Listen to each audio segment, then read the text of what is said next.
नमस्कार, आप देख रहे हैं चौपाल समाचार और फिर व्यंग की उसी दौर में इस बार लेकर आ गए हैं मनोज सर हमारे कीचड़ में खिलता कमल। ये एक व्यंग है लेकिन ये सीधी चोट है हमारे समाज की ऐसी व्यवस्था पर जिसे हम लोग पार्टी और पॉलिटिक्स कहते हैं उस पर है। और हम आप दर्शकों को आज बताने वाले हैं ना, ध्यान से सुनिएगा, समझिएगा और यदि आपको लगे कि इसमें कुछ कहना है ना तो कमेंट के माध्यम से जरूर बताइएगा। बहुत बहुत स्वागत है सर। नमस्कार अभिषेक जी, पुनः आपने मौका दिया चौपाल समाचार के व्यूवर्स और आपका अभिनंदन है, स्वागत है जी। सर, ये कीचड़ में खिलता कमल सीधे व्यंग पर आपने चोट जो की है वो कहाँ से की और किस पर आपका निशाना है, दर्शकों को बता दीजिए। ऐसा है कि वर्तमान परिप्रेक्ष्य में जिस तरीके से तंत्र का दुरुपयोग हो रहा है, मेरा स्पष्ट मानना है कि हो रहा है। वैसे में यह बातें छन कर आती है जब एक ही दल के लोग सफ़ेदी में हों, स्वच्छ हों और बाकी सारे दलों के लोग दलदल में हों। उसी का जो पूट निकल कर आता है, जो चोट है, जो व्यंग है, कीचड़ में खिलता कमल नाम से भी स्पष्ट है। यह सत्तासीन भाजपा सरकार और अन्य दलों के विरुद्ध जो बातें हो रही हैं, जिस तरीके से ईडी, सीबीआई रात तक का प्रयोग हो रहा है, बस उन्हीं के इर्द गिर्द यह व्यंग है।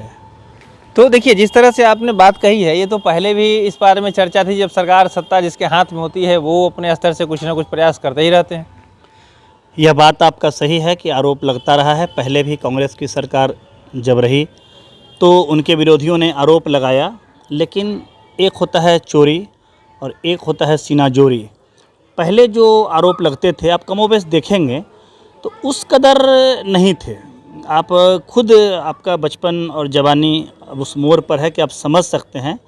और हमने भी बचपन से अब तक देखा है कब किसका कितना दुरुपयोग सदुपयोग ये होता रहा है, राजनीति में चलता रहा है, लेकिन इस कदर खुलकर कभी नहीं हुआ है।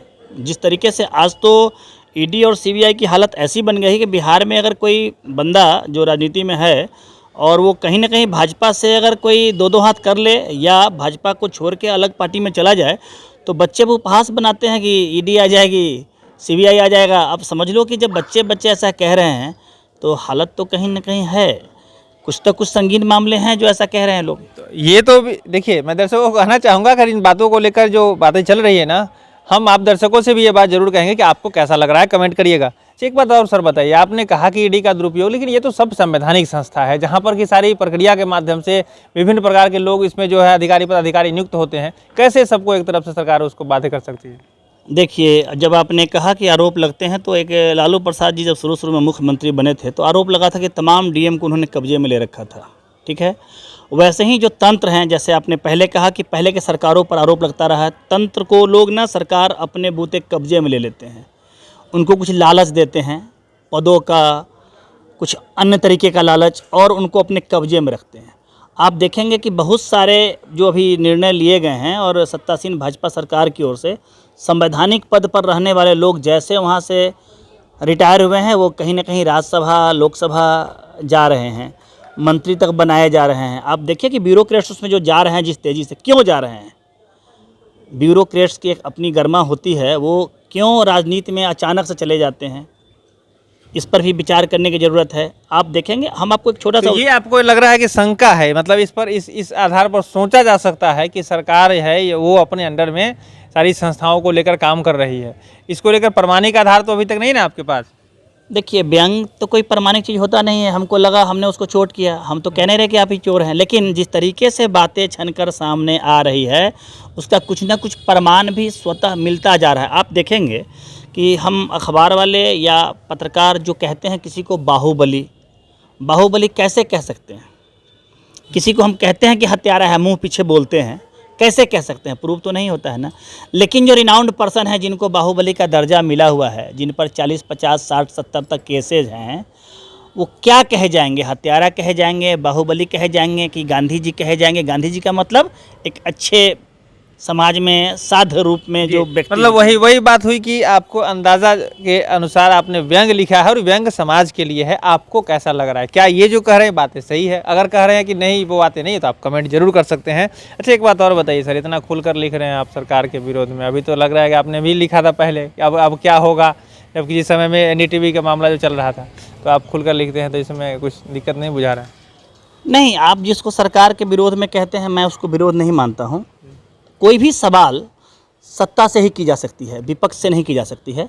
हम सरकार के समक्ष यह बातें रखते हैं चोट के आधार पर, और यह बताने की भी कोशिश करते हैं कि अगर ऐसा नहीं ऐसा हो तो बेहतर हो। ऐसा नहीं है कि जो हम कह रहे हैं वही सही है। यह जो एक दिशा दिखाने की बातें होती हैं, मीडिया दरअसल आईना होता है, और मीडिया उस तरीके से अगर रास्ता बताने की कोशिश करता है तो आप करें ना करें वो आपका, हमने अपनी बातों को रखा है। साहित्य जगत और मीडिया जगत वो जगत हैं जो सरकार अगर कहीं टेढ़े मेढ़े रास्ते चलती है तो उनको सीधा राह दिखाने का काम करे। और फिर मैं आपको कहता हूँ, पहले भी कहता रहा हूँ, मेरा निजी तौर पर किसी से कोई वैमनस्यता नहीं है। मैं किसी भी पूर्वाग्रह से ग्रसित होकर कोई बात को रखता नहीं हूँ। बातें जब छन कर आती है, हृदय को चोट पहुँचाती है, तो मैं अपना चोट आपके पास ले आता हूँ। जी, तो देखिए मैं दर्शकों को कहना चाहूँगा, इनके व्यंग का जो ये है कीचड़ में खिलता कमल, वो मैं आपके स्क्रीन पर दिए देता हूँ। आप इसको पढ़िएगा, समझिएगा और इसको आगे तक पहुँचाइएगा, क्योंकि ये जो व्यंग है ना, ये समाज हित की बात है और लिखी गई है। और आप लोगों के लिए, अगर आपको लगे कि कोई इसमें और बदलाव की और त्रुटि की बात अगर आती है, तब भी आप लिखिए, हम लोग इस पर फिर से चर्चा करेंगे। तो सर, आज के इस जो बात आपने रखी, इसके लिए आपको सर बहुत बहुत धन्यवाद। आखिरी में संदेश क्या देना चाहेंगे? देखिए, संदेश साफ है कि अगर कोई व्यक्ति जिस पर आरोप लगते हैं और किन्हीं कारणों से कोई भी पार्टी उसको अगर पार्टी से बेदखल करता है, निलंबित करता है, तो मेरा मानना है कि जब तक वह स्वच्छ नहीं हो जाए संवैधानिक स्तर पर, दूसरा पार्टी उसको नहीं ले। मैं आपको एक छोटा सा उदाहरण बताना चाहता हूं कि पूर्व में बूटा सिंह जो बिहार के राज्यपाल भी हुए, कांग्रेस के वरिष्ठ नेता थे, और सुखराम जी वो भी कांग्रेस के वरिष्ठ नेता थे। चूँकि एक बार बूटा सिंह भ्रष्टाचार में फंसे और सुखराम जी के यहाँ 2 या 3 करोड़ रुपया मिले थे। दोनों को पार्टी कांग्रेस ने अविलंब प्रभाव से निलंबित करके पार्टी से बाहर किया, लेकिन तत्कालीन भाजपा के जो वरीय नेता थे, केंद्रीय नेता, उनको अपने साथ सत्ता में लेने का काम किया। अभी आप देखेंगे मुकुल राय बंगाल में शारदा चिट एंड फंड घोटाले में उनका नाम आया था, बड़े उस पर परेशान किए जा रहे थे सीबीआई की तरफ से। जैसे उन्होंने भाजपा का दामन थाम लिया, उनको रिलीफ मिला। महाराष्ट्र में अजीत पवार का नाम भी आपको पता होगा। जैसे एनसीपी और भाजपा से गठबंधन कर सरकार बनाने की बात थी, तो वो अजीत पवार को उप मुख्यमंत्री मानने को तैयार थे। उनके तमाम जो आरोप थे ना, सब साफ कर दिए गए थे। लेकिन जैसे वो उस गठबंधन से निकले, वैसे ही ईडी, सीबीआई, तो ये जो प्रचलन है, ये खुलकर जो प्रचलन है, इस पर रोक लगनी चाहिए। अब चोरी करो ना, पीछे के रास्ते से करिए, कोई बात नहीं, लेकिन चोरी डकैती अगर हो जाए तो मामला बनता है। तो यही बातें हैं आपके लिए भी कैसी है दर्शक, चूँकि आप जो देख रहे हैं ना, हम लोग सीधे आप तक वो बातें पहुंचा रहे हैं। और मनुष्य तो लगातार प्रयास कर रहे हैं अपने व्यंग के माध्यम से, समाचार पत्रों के माध्यम से भी इनका जो लेखनी है कुछ छपती है, उसको भी आप पढ़ें, और स्क्रीन पर भी आपके दिख रहा है, उसको भी आप पढ़ें, समझें और समाज के लिए बेहतरी के लिए आगे कदम बढ़ाते रहें। तो बहुत बहुत धन्यवाद सर, आज के इस बात में अपनी बात रखने के लिए चौपाल समाचार में। धन्यवाद दर्शकों का भी बहुत बहुत धन्यवाद। इस खबर हम आते रहेंगे। आज के लिए बस इतना ही। मैं कहूँगा, चौपाल समाचार से नहीं जुड़े हैं, जुड़ जाए, चैनल सब्सक्राइब कर लें, फेसबुक पर, इंस्टाग्राम को फॉलो कर लें। हम सब मिलकर बेहतर समाज बनाएंगे, ये हमारा संकल्प है। बहुत बहुत धन्यवाद।